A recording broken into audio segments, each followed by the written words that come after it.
ایک مرتبہ سورہ الحمد اور 3 مرتبہ سورہ توحید کی تلاوت فرما کر مرحومہ و مغفورہ محترمہ قمر خان بنت مرحوم مغفور جناب ہاشم خان کی روح کو احسان فرما دیجیے۔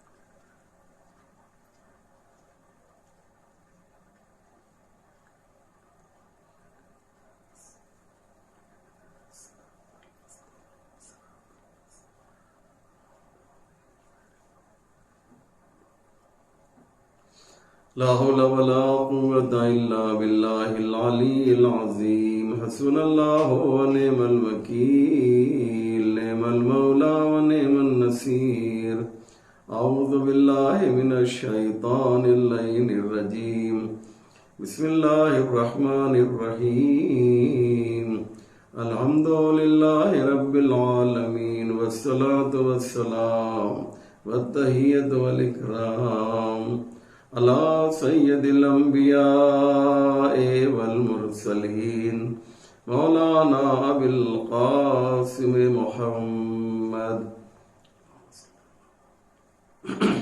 وعلى الطیبین الطاہرین المعصومین المظلومین ولعنۃ اللہ علی اعدائهم اجمعین من یومنا ھذا الی صباح یوم الدین رب اشرح لي صدري ويسر لي امري واحلل عقدة من لساني يفقهوا قولي اما بعد فقد قال الله سبحانه تبارك وتعالى وقوله الحق بسم الله الرحمن الرحيم تلك الجنة التي نورث من عبادنا من كان تقيا۔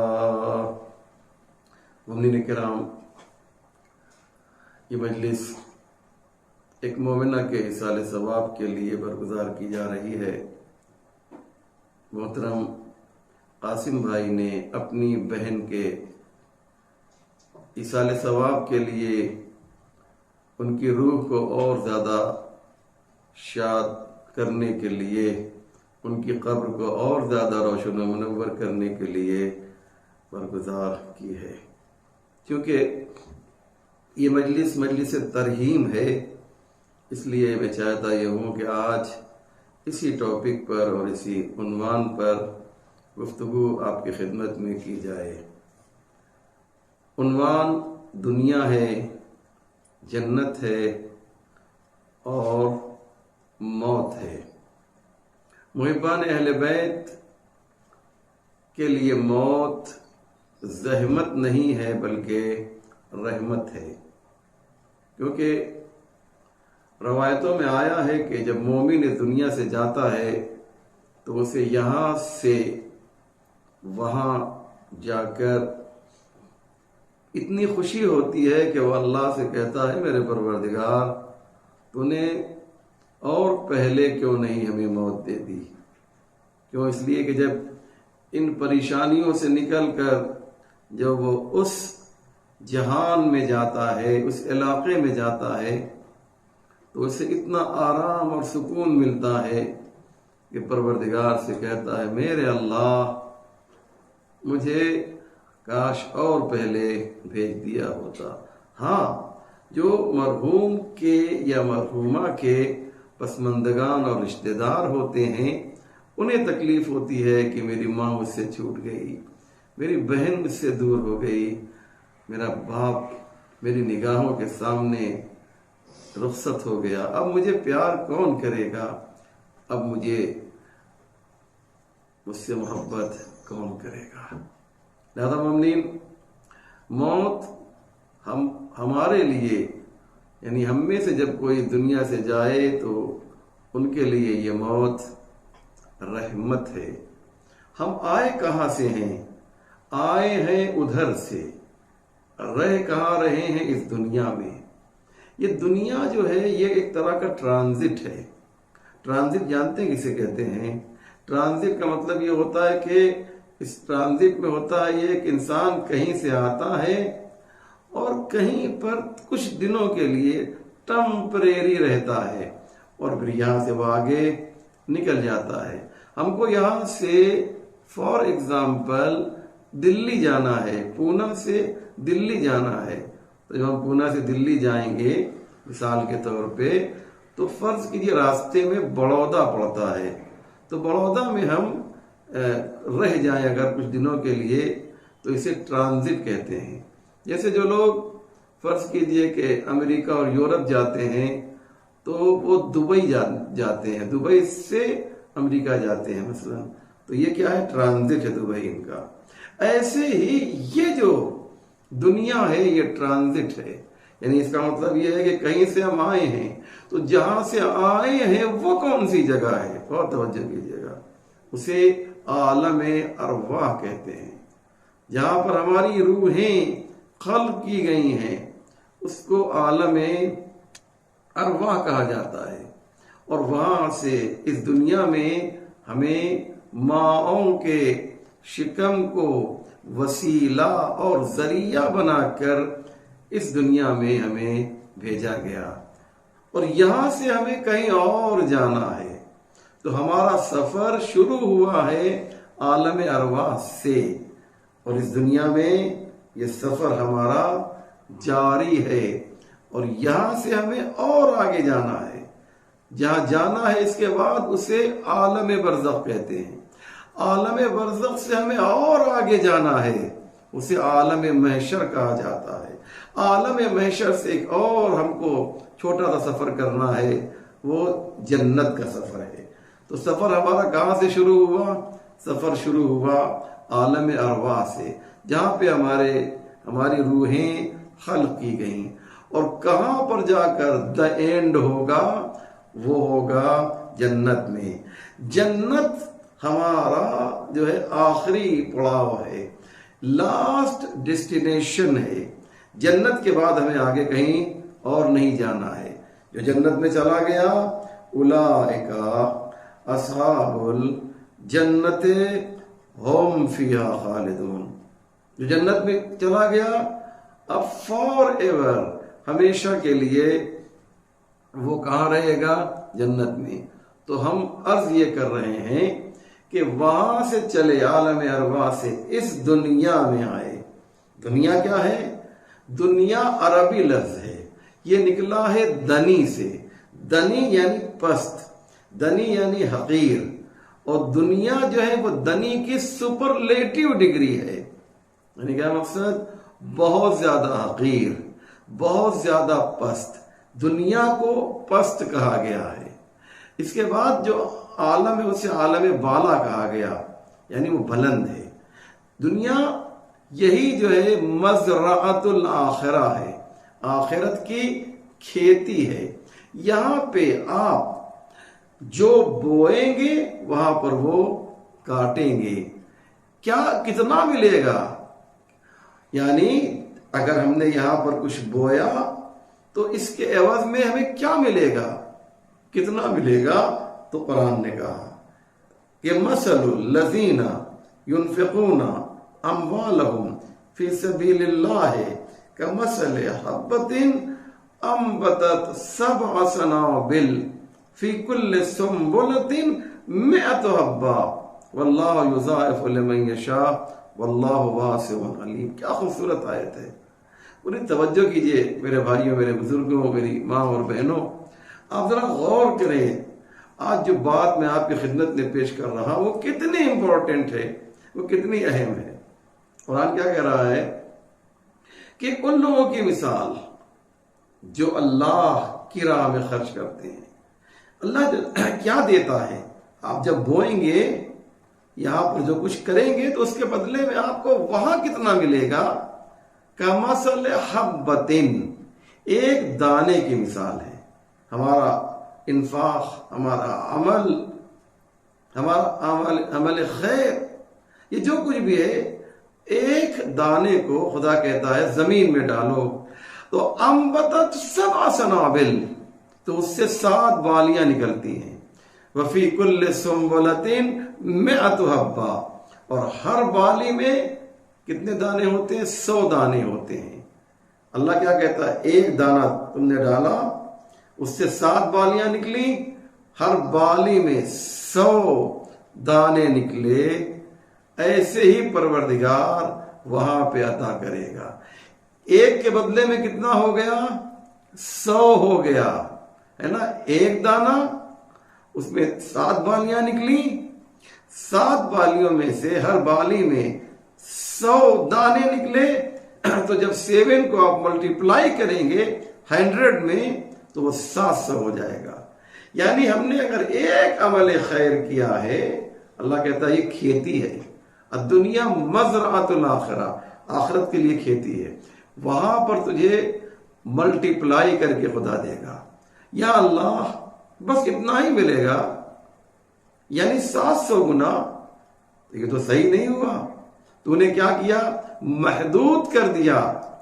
اور جو لامحدود خدا ہے، جس کی کوئی لمیٹیشن نہیں، جس کی کوئی لمٹ نہیں ہے، لامحدود خدا محدود اجر دے، یہ لامحدود خدا کے لیے مناسب نہیں ہے۔ اللہ نے کہا میں سمجھ گیا تم کیا کہنا چاہتے ہو، ہم نے تو ایک علامت کے طور پہ بتا دیا ہے، لیکن واللہ یضاعف لمن یشاء، اللہ اور بھی تمہیں دینے کے لیے تیار ہے، اس میں اور زیادہ بڑھا سکتا ہے، اور زیادہ ملٹیپلائی کر سکتا ہے، جانتے ہو؟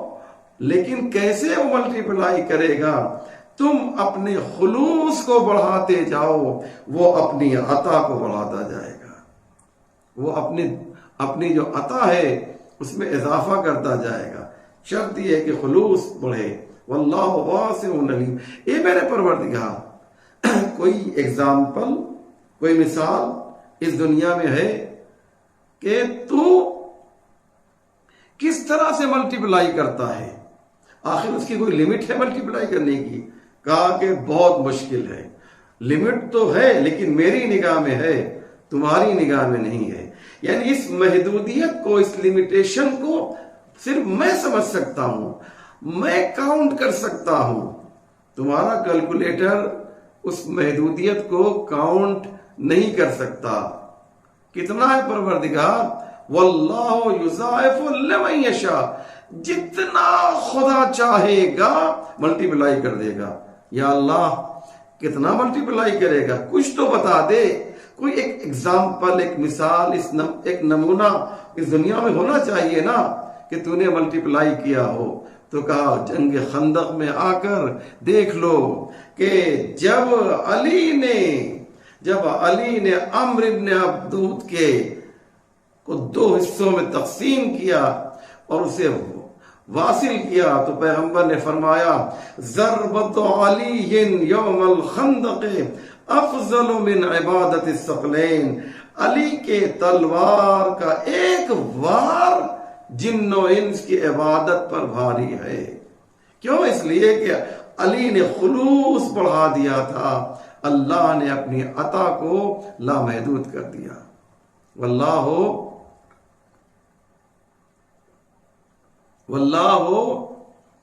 یضاعف لمن یشاء، اللہ اور زیادہ بڑھا دیتا ہے، اللہ اور زیادہ ملٹیپلائی کر دیتا ہے۔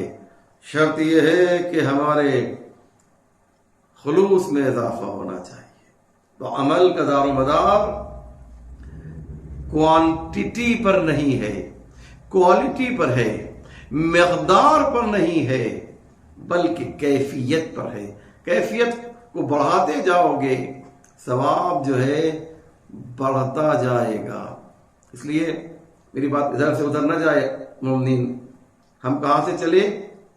جو میں عرض کر رہا تھا، ہم چلے عالم، آپ بولیے میرے ساتھ، عالم ارواح سے چلے۔ کہاں پر آئے؟ عالم اجسام میں۔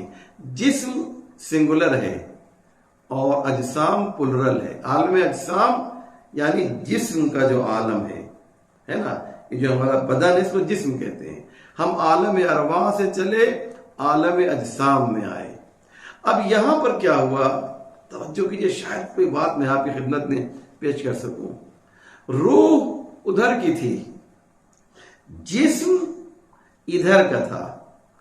روح کیسے بنی ہمیں نہیں معلوم، روح کس چیز سے بنتی ہے، اس کا را مٹیریل کیا ہے، کوئی جانتا ہے؟ کسی کو معلوم ہے؟ جسم کیسے بنا ہے؟ مثلا خون سے بنا. خون کیسے بنا بتائیے مجھے آپ. یہ جو آپ کھانا کھاتے ہیں، یہ جو آپ فروٹس کھاتے ہیں، جو آپ کی غذا ہے، اس سے خون تیار ہوا، خون سے نطفہ بنا، نطفے سے انسان بنا. تو ہمارا جو را مٹیریل ہے وہ کیا ہے؟ مثال کے طور پہ یہ اناج ہے، یہ فروٹس ہیں، یہ ڈیٹس ہیں، یہ نٹس ہیں جو ہم کھاتے ہیں، یہی ہے نا، یہ ہمارا را مٹیریل ہے. تو انسان کس چیز سے بنا آپ کہہ سکتے ہیں؟ سمجھانے کے لیے کہہ رہا ہوں، شاید مثال بہت صحیح نہ ہو، لیکن سمجھانے کے لیے کہ را مٹیریل ہمارا یہ تمام چیزیں ہیں جو دنیا میں آپ دیکھتے ہیں. تو انسان کا جسم ان تمام چیزوں سے بنا، تو روح کیسے بنی؟ روح کا را مٹیریل کیا ہے؟ یہ ایک ایسا کوشچن ہے کہ جب سے حضرت انسان بنا ہے ایک سوال کیا جا رہا ہے کہ روح کیسے بنی ہے، روح کیسے عالم وجود میں آئی. تو سوال کرنے والے نے یہ سوال خود پیغمبر سے کیا، اور پیغمبر کے پہلے بھی سوال کیا گیا ہوگا کہ روح اصل میں ہے کیا، روح کی ریئلٹی کیا ہے، روح کی حقیقت کیا ہے، روح کی واقعیت کیا ہے. یہ سوال ضرور ہوا ہوگا. اور پیغمبر سے بھی کچھ لوگ آئے اور کہا کہ یا رسول اللہ ایک سوال ہے، آپ بتائیں کہ روح کی حقیقت کیا ہے. تو اللہ نے جبریل امین کو بھیجا اور کہا میرے نبی آپ کہہ دیجئے کہ یسالونک عن الروح، یہ لوگ روح کے بارے میں سوال کر رہے ہیں. قل الروح من امر ربی، آپ کہہ دیجئے کہ روح امر پروردگار ہے. امر امر امر الف میم رے، آپ انگلش میں اے میم آر، یہ روح جو ہے امر ہے. یا اللہ یہ امر کیا ہے؟ اللہ نے کہا سنیں عزیزو، قرآن میں ہے، دو جگہ پہ آیتیں ملتی ہیں. ایک سورہ یاسین میں ہے کہ وَإِذَا أَرَادَ شَيْءً وَأَمْرُهُ إِذَا أَرَادَ شَيْئًا أَن يَقُولَ لَهُ كُن فَيَكُونُ. امر پروردگار یہ ہے کہ جب وہ کسی چیز سے کہتا ہے کہ ہو جا تو وہ چیز ہو جاتی ہے. بہت توجہ کریں گے عزیزو، بہت توجہ کیجیے گا. تو امر جو ہے وہ کیا ہے؟ کسی چیز کو پروردگار کہہ دے تو ہو جائے. آپ مثال کے طور پہ ایک گھر بناتے ہیں تو گھر کیسے بناتے ہیں؟ اشارہ کرتے ہیں اور گھر بن جاتا ہے؟ نہیں نا. گھر بنانے کے لیے آپ کو اینٹ چاہیے، آپ کو سیمنٹ چاہیے، آپ کو ریتی چاہیے، آپ کو تمام دنیا کی چیزیں چاہیے، تب جا کے گھر تیار ہوتا ہے. تو ہم اور آپ گھر بناتے ہیں تو اس کے لیے کچھ چیزوں کی ضرورت ہوتی ہے، اور خدا بھی کچھ چیزوں کو خلق کرتا ہے تو اس میں سے کسی چیز کا استعمال کرتا ہے خدا. میں مثال دیتا ہوں، بات واضح ہو جائے گی. جیسے جناب آدم کو اللہ نے بنانا چاہا تو کیسے بنایا؟ کہہ دیا کہ آدم پیدا ہو جا، امر کے ذریعے بنا دیا تو جناب آدم پیدا ہو گئے؟ نہیں عزیزو، بلکہ آدم کو جو پیدا کیا امر کے ذریعے، خلق کے ذریعے، امر کے ذریعے نہیں، خلق کے ذریعے پیدا کیا. جناب آدم کو خلق، جس میں کسی چیز کی ضرورت پڑے، جو اچانک عالم وجود میں نہ آئے. کیا کیا؟ مٹی منگوائی ہے نا، اور اس کے اندر آگ کو ڈالا، اس کے اندر ہوا کو ڈالا ہے نا.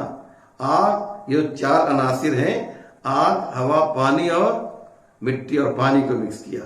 تو جناب آدم کو کہ مجسمے کو جب بنایا تو اس میں عناصر اربع کو شامل کیا ہے نا. مرزا غالب کا شعر بھی ہے کہ مزمحل ہو گئے قوا غالب، اب عناصر میں اعتدال کہا. یہ چار چیزیں جو ہیں اس سے انسان تیار ہوا. تو انسان کا مجسمہ تیار ہوا، نہ یہ کہ انسان. یہ چار چیزیں جو ہیں اللہ نے کیا کیا؟ آدم کے مجسمے کو وجود خلقی کے ذریعے بنایا.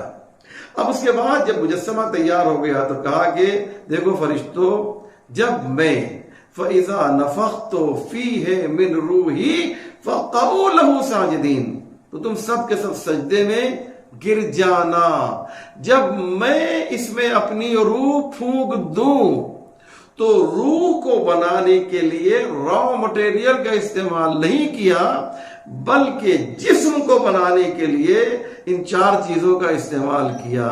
تو روح جو ہے وہ وجود امری سے بنتی ہے، اور جسم جو ہے اس کا تعلق وجود خلقی سے ہوتا ہے۔ بہت توجہ کیجئے، بہت خوبصورت یہ بحث ہے جو میں آپ کے سامنے پیش کر رہا ہوں۔ تو جسم پیدا ہوا کس کے ذریعے سے؟ وجود خلقی کے ذریعے۔ روح پیدا ہوئی وجود امری کے ذریعے سے۔ تو امری کے اندر، وجود امری کے اندر کوئی را مٹیریل نہیں ہوتا ہے۔ تو آدم کا مجسمہ جب بنا تو اس موقع پر زمین تھی، اس موقع پر ہوا تھی، اس موقع پر پانی موجود تھا، اس موقع پر آگ تھی، تو آدم کا مجسمہ بنا۔ لیکن جب محمد و آل محمد پیدا کیے گئے تو نہ یہ زمین تھی، نہ آسمان تھا، نہ یہ سورج تھا، نہ یہ چاند تھا، نہ یہ ستارے تھے، نہ یہ کائنات تھی، کوئی نہیں تھا، صرف نور خدا تھا۔ اس لیے جب نور محمد و آل محمد کو پیدا کیا اللہ نے تو وجود خلقی کے ذریعے پیدا نہیں کیا، وجود امری کے ذریعے پیدا کیا۔ لیکن جب روح کو آدم کے مجسمے میں ڈالا تو یہ روح جو تھی یہ کون سی تھی؟ یہ وجود امری والی۔ تو اب روح آئی ادھر سے، جسم آیا ادھر سے۔ توجہ کیجیے گا جو بات میں کہہ رہا ہوں، روح ادھر سے آئی، جسم ادھر سے آیا، دنیا کا ہے۔ تو اب بات بالکل کلیئر ہے۔ لوگ کہتے ہیں کہ انبیاء کی ضرورت کیوں ہے، معصومین کی ضرورت کیوں ہے؟ اب بات سمجھ میں آ گئی کہ روح بھی بیمار ہو سکتی ہے اور جسم بھی بیمار ہو سکتا ہے، لیکن دونوں کے ڈاکٹر الگ الگ ہونے چاہیے۔ وہ جسم جو دنیا میں بنا ہے وہ جب بیمار ہوگا تو اس کے لیے ہمیں دنیا کے ڈاکٹر کے پاس جانا ہوگا، اور جب روح بیمار ہوگی تو ادھر والے ڈاکٹر کے پاس جانا ہوگا۔ جو ادھر والا ڈاکٹر ہے اسی کو نبی اور امام کہا جاتا ہے۔ بات باتیں ہو رہی ہے؟ یہ جو ڈاکٹر ہے یہ نبی ہے اور امام ہے۔ کیوں؟ اس لیے کہ جو چیز جہاں کی ہوتی ہے اس کی دیکھ بھال بھی وہی کرتا ہے۔ انسانوں نے غلطی کیا کی؟ یہ توجہ کیجیے گا عزیزو، انسانوں نے غلطی کیا کی؟ انسانوں نے غلطی یہ کی کہ جب ان کی روح بیمار پڑی تو انہوں نے ادھر کے ڈاکٹر سے رابطہ قائم نہیں کیا، دنیاوی ڈاکٹر کو لے لیا، اور جب دنیاوی ڈاکٹر کا کے پاس روح کا علاج کرنے کے لیے گئے تو وہ جو ہے اس نے غلط علاج کر دیا، اور جب غلط علاج کیا تو وہ روح جس کی بیماری کو ختم ہونا چاہیے تھا اس کی بیماری میں اور اضافہ ہو گیا، اور یہ بیماری بڑھتی گئی یہاں تک کہ اتنی بیمار ہو گئی یہ روح کہ یہ انسان کہ جسے شرافت کا مجسمہ ہونا چاہیے تھا یہ دہشت گردی کی علامت بن گیا۔ وہ انسان جسے انسان سے پیار کرنا چاہیے تھا یہ لوگوں کے خون کا پیاسا ہو گیا۔ وہ انسان کہ جو شرافت انسانی لے کر آیا تھا غلط ڈاکٹر کے پاس جانے کی وجہ سے وہ خوخار بن گیا، وہ درندہ بن گیا، وہ وحشی بن گیا، وہ بھیڑیوں سے بھی زیادہ جو ہے وہ خطرناک بن گیا اور خونہ شام بن گیا۔ کیوں؟ اس لیے کہ علاج صحیح نہیں کیا، ڈاکٹر اس کو صحیح نہیں ملا، یا اس نے صحیح ڈاکٹر کا استعمال نہیں کیا۔ جب صحیح ڈاکٹر کا استعمال نہیں کرے گا تو نتیجہ جانتے ہیں کیا ہوگا؟ نتیجہ یہی ہوگا۔ اس لیے ضروری یہ ہے کہ ہم صحیح ڈاکٹر کا انتخاب کریں۔ مجلس حسین ابن علی کا ایک مقصد یہ ہے کہ انسان کو صحیح ڈاکٹر کے پاس پہنچایا جائے۔ روح بیمار ہو رہی ہو تو روح کے ڈاکٹر کے پاس جاؤ، جسم بیمار ہو رہا ہو تو جسم کے ڈاکٹر کے پاس جاؤ۔ آخری بات میں پیش کر دوں، بہت ہی خوبصورتی سے اور بہت ہی توجہ کے ساتھ مجھے ایسا لگ رہا ہے کہ آپ میری گفتگو کو سماعت فرما رہے ہیں۔ بہت دلچسپ بات ہے یہ کہ روح ہمارے جسم میں ہے۔ روح ہمارے جسم میں کہاں پر ہے؟ ہماری آنکھوں میں ہے، ہمارے پیروں میں ہے، ہمارے سر میں ہے۔ جسم کے کون سے حصے میں ہے؟ ایک بہت بڑے عالم سے بہت زبردست بات میں پیش کرنے جا رہا ہوں۔ لوگ ایک سوال کرتے ہیں کہ خدا کہاں ہے؟ ہمارے گھر میں ہے، آپ کے گھر میں ہے، کچھ لوگ تو توہین بھی کرتے ہیں، ٹوائلٹ میں ہے، باتھ روم میں، معاذ اللہ، اس طرح کے سوال ہوتے ہیں۔ اس لیے میں بتانا چاہتا ہوں، یاد رکھیے گا عزیزو، ہر مسئلے میں نہیں، ایک مسئلے میں روح کو سمجھنا یا خدا کو سمجھنا ہے تو روح کے سسٹم کو سمجھیے۔ جس طریقے سے آپ روح کے لیے نہیں کہہ سکتے کہ وہ انسان کے جسم کے کس حصے میں رہ رہی ہے، کس حصے میں موجود ہے، آپ کہیں گے پورے وجود میں موجود ہے۔ خدا بھی جو ہے اسی طرح سے کائنات میں ہر جگہ پایا جا رہا ہے۔ اللہ اکبر، خدا بھی ہر جگہ موجود ہے، پروردگار بھی ہر جگہ موجود ہے۔ ہم سب جانتے ہیں کہ یہ مجلس آن لائن مجلس ہے، اور آن لائن مجلس 35-40 منٹ کے آس پاس ہی ہوتی ہے، بہت طولانی نہیں ہوتی ہے۔ اس لیے جنہوں نے روح اور جسم کے فلسفے کو سمجھ لیا کہ روح، اچھا آخری بات میں پیش کر دیتا ہوں کہ یہ جو جسم آیا ہے، جسم جو ملا ہے ہمیں اس دنیا میں، روح جو ہے ملی ہے اس دنیا سے، بلکہ دنیا نہ کہیے، عالم ارواح سے، عالم ارواح سے روح ملی، یہاں پہ جسم اور روح دونوں کا ملاپ ہوا، لیکن اب پھر جدائی ہے۔ جب اس دنیا سے ہم جائیں گے تو جسم چونکہ یہاں کا ہے نا، اس جگہ کا ہے، یہی رہ جائے گا، اور ہماری روح کہاں جائے گی؟ عالم برزخ میں، جسے روحوں کا عالم بھی کہا گیا ہے۔ یہاں جسم میرا یہاں چھوٹ گیا، اب وہاں پہنچے عالم برزخ میں۔ عالم برزخ میں جو ہے ہم جو ہے ایک ویٹنگ ہال میں ہیں۔ ویٹنگ ہال سمجھتے ہیں؟ آپ جب جاتے ہیں نا کسی شہر پلین کے ذریعے سے، ایروپلین سے، تو آپ کو جب بورڈنگ پاس دے دیا جاتا ہے تو ایک ویٹنگ ہال میں بٹھا دیا جاتا ہے، اور کہتے ہیں صاحب آپ کی فلائٹ گیٹ نمبر 5 سے جائے گی مثال کے طور پہ، تو گیٹ نمبر 5 کے سامنے آپ بیٹھے ہوئے ہیں اور آپ کی نگاہ کیا ہے؟ گیٹ نمبر 5 پہ ہے۔ تو ایک اچانک یہ اعلان ہوتا ہے کہ صاحب جو لوگ گیٹ نمبر 5 سے جانا چاہتے ہیں، دلی جانا چاہتے ہیں فار ایگزامپل، وہ آ جائیں۔ تو بالکل یہی صورتحال عالم برزخ کی ہے۔ ہماری روحیں جو ہیں وہاں پر عالم برزخ میں ویٹنگ ہال کی طرح منتظر ہیں۔ کس کا انتظار کر رہی ہیں؟ ایک جہاز کا انتظار کر رہی ہیں، ایک ایروپلین کا انتظار کر رہی ہیں۔ اس ایروپلین کا نام قیامت ہے، توجہ کیجئے گا، قیامت کا انتظار کر رہی ہیں، اور یہ قیامت جو ہے جب آئے گی تو ہمیں لے کر جائے گی۔ جہاز لے کے ہمیں کہاں گیا؟ دلی گیا۔ تو یہ جو قیامت والا جہاز ہے یہ لے کے ہمیں کہاں جائے گا؟ یہ میدان محشر میں جائے گا۔